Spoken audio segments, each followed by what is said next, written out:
Azərbaycan və Ermənistan arasında sərhədlərin delimitasiyası istiqamətində konsensus əldə edildiyi bir vaxtda İrəvanda revanşistlər prosesə mane olmağa çalışır. Siyasi ekspertlər düşünür ki, İrəvanda baş qaldıran revanşist meyillərdə delimitasiya və demarkasiya prosesi sadəcə bəhanədir.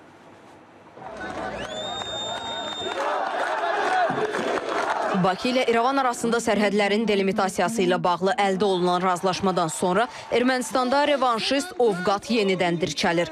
Xüsusilə keçmiş hakimiyyətə yaxınlığı ilə tanınan kilsə və onun tərəfdarları delimitasiya prosesinə zərbə vurmaq niyyətindədir. Lakin hirsini Nikol Paşinyandan çıxaran erməni müxalifəti sərhədi Azərbaycan tərəfinin müəyyən etdiyini nəzərə almır. Bugün də davam edən aksiyalarda 40-dan çox etirazçı saxlanılıb. Delimitasiya və demarkasiya prosesi bir bəhanədir. Çünki revanşçı qüvvələr bundan öncə də müxtəlif situasiyalardan istifadə edərək deməli Ermənistanda etiraz aksiyaları keçirməyə və siyasi hakimiyyəti dəyişməklə yenidən revanşçı meylləri stimullaşdırmağa çalışmışdılar. Başqa bir aspekt isə kilsənin ənənəvi olaraq Ermənistan siyasi həyatına təsiri və Nikol Paşinyanın həyata keçirmək istədiyi konstitusiya islahatları çərçivəsində kilsənin rolunun azaldılmasına qarşı bir davranış tərzidir. Ekspertlərin fikrincə Azərbaycanla Ermənistanın vasitəçi olmadan razılığa gəlməsi bir sıra dövlətlərin sərt ritorikasına səbəb olur.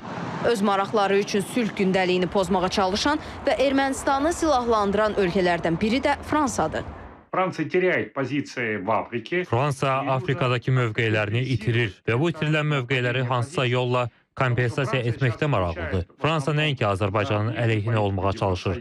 Eyni zamanda Ermənistanı Rusiyadan qoparmaq üçün onun əsas müttəfiqi olmaq istəyir. Bununla da Rusiyaya Cənubi Qafqazda güclü geosiyasi zərbə vurmağa çalışır. Bu növ ziddiyyətli maraqlar Fransanı Cənubi Qafqazda balanssız mövqe sərgiləməyə sövq edir. Delimitasiya və demarkasiya rəsmi Bakının şərtləri əsasında həyata keçirilir və bu Azərbaycanın növbəti zəfəridir. Prezident İlham Əliyev Şuşa sakinləri ilə görüşdə delimitasiya prosesini zədələməyə çalışan tərəflərə xəbərdarlıq da edib. Əgər bugün yenə də görsək ki, Ermənistanda revanşistlər baş qaldırır, Fransa Ermənistana öldürücü silahlar verir, o silahların kritik həddə çatmasını görsək, onda bizdən heç kim inciməsin.